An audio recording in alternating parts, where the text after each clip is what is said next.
the little green one.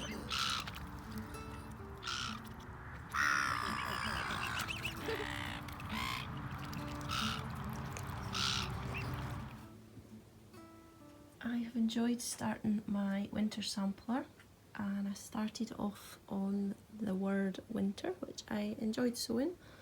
I'm just going to give you a couple of little of my tips. I have folded up the edges because it's quite a large piece of fabric. So I folded them up and just used the wonder clips to hold it in place because they were so big, the fabric was so big, it was just getting in my way when I was holding my work and sewing. So I've used the clips just to keep it out of the way. They've really helped. And another tip, I'm going to pop in a wee video here and show you what I've done.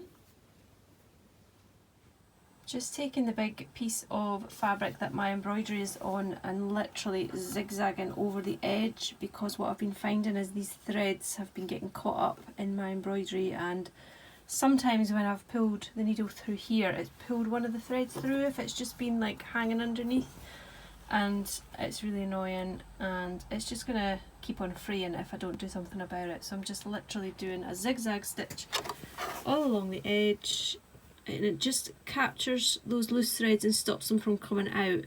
Obviously once that's been sewn, I can just cut off any of these extra ones, and that'll also stop it from fraying any further.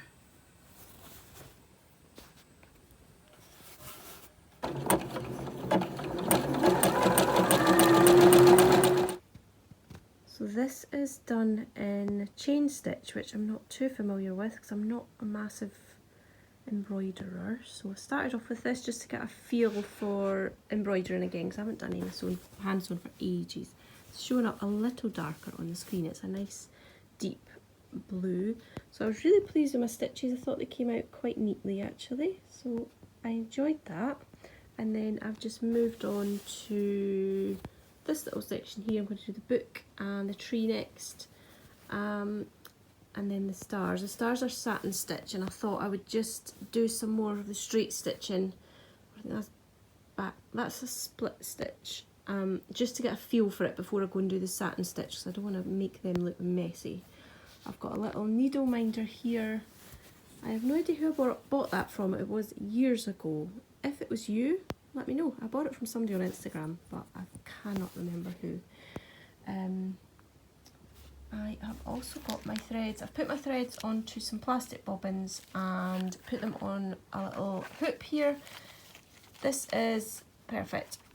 I have got some of these from my shop, so if you would like a hoop and some bobbins to keep your embroidery threads on, then I'm going to put these in the shop next week. It's Sunday today when I'm filming this. I'm not doing any work today, but hopefully Monday, tomorrow, I will get a few new things in my shop, so I'm going to put these in the shop. They are mega handy. One thing about the kit that I have noticed is it doesn't identify the colours like by number or anything, so I have actually used the wrong colour for my book. Not that it matters, but I just found that kind of odd that they haven't numbered the colours specifically. I've got beige mixed up. Obviously I think it should have been that one, but I had used that one. And I think sometimes when you're sewing at night as well, or even in winter in the afternoon, it's not easy to identify specific colours. So yeah, I think that would have been handy if they'd have said, because there's two greens there as well, quite similar. Not that it matters to the picture at all, it's just me being fussy.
these are my advents that I've got. So I've got a little yarn advent there, that's from Cherie, who's Ollie and Bella.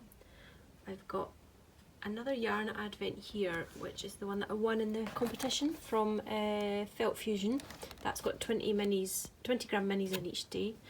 I've got this lovely M&S chocolate one, which I bought for myself because I saw people with it last year on Instagram and then really wanted it, and then I could not get one. So this year I was definitely having one, so managed to find myself one.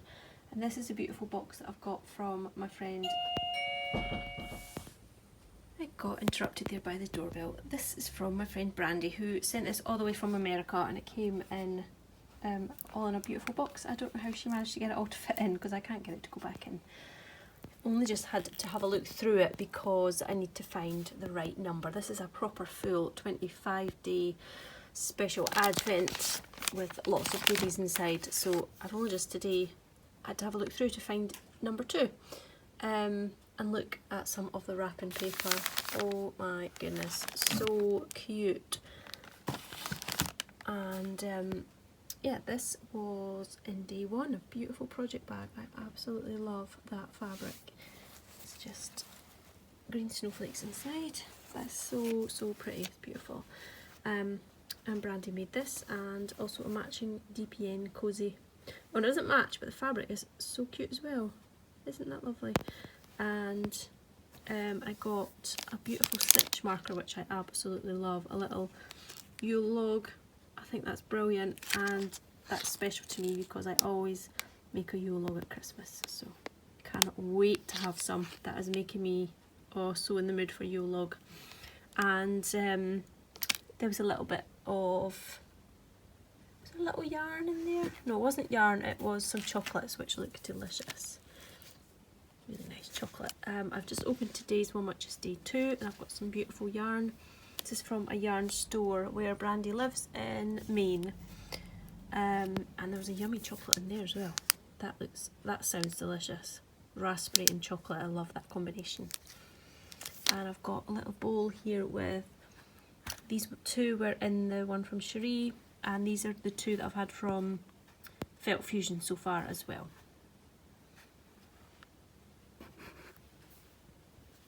I forgot that what I was actually trying to say was that when I was looking through the box for the right day, look what I found. A teeny tiny little maple syrup.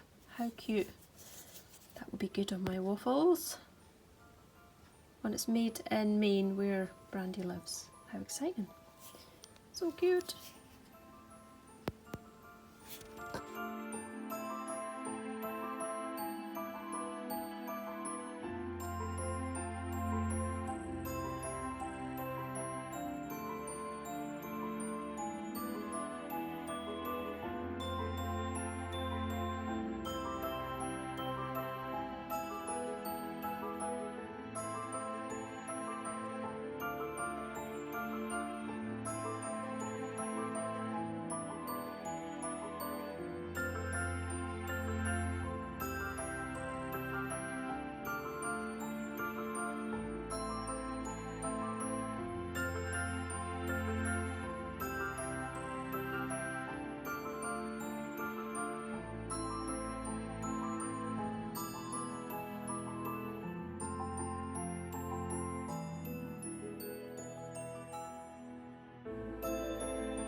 Caked up the yarn that I'm going to use for my Christmas 2021 socks. I tend to always knit a pair of socks in December. Isn't that stunning? It's got a sparkle to it as well. It's from Hedgerow Yarns, and I've pulled out this pink little scrappy piece of yarn that I've got in my stash to do the toes and heels and a cuff if I can get that out of it.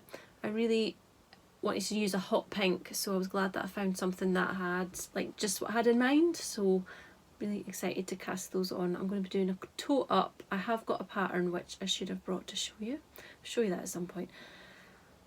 I'm finally getting this caked up on the 2nd of December. I would have liked to have had it done at least like a week ago and have the toes ready, but never mind. Now it's caked up, I will just probably sit and look at it for a little while. I'm not sure when exactly I'll get the toe cast on, but I'm not going to stress about it. It'll get done when it gets done, and oh, the yarn is beautiful. So you'll have seen me opening up the yarn, which I wrapped myself a year ago. And in it I wrote a little note to my future self. I've forgotten what it said, so it was really nice to just open it and have like a little positive kind of, I don't know, a little note. Anyway, it was really sweet. So that's what the little piece of paper was. When I took out my Christmas crockery, I realised that there was one in the box of that as well. I'd forgotten completely that I'd put one in there. So when I pulled out a mug, there was another little note from past Rachel to current Rachel, which was really nice. And that's just something that I decided to do last year. So I would suggest that you maybe give it a go. Put a note somewhere that you know you'll find it in the future, and just write a little note to your future self. It's a really nice little touch.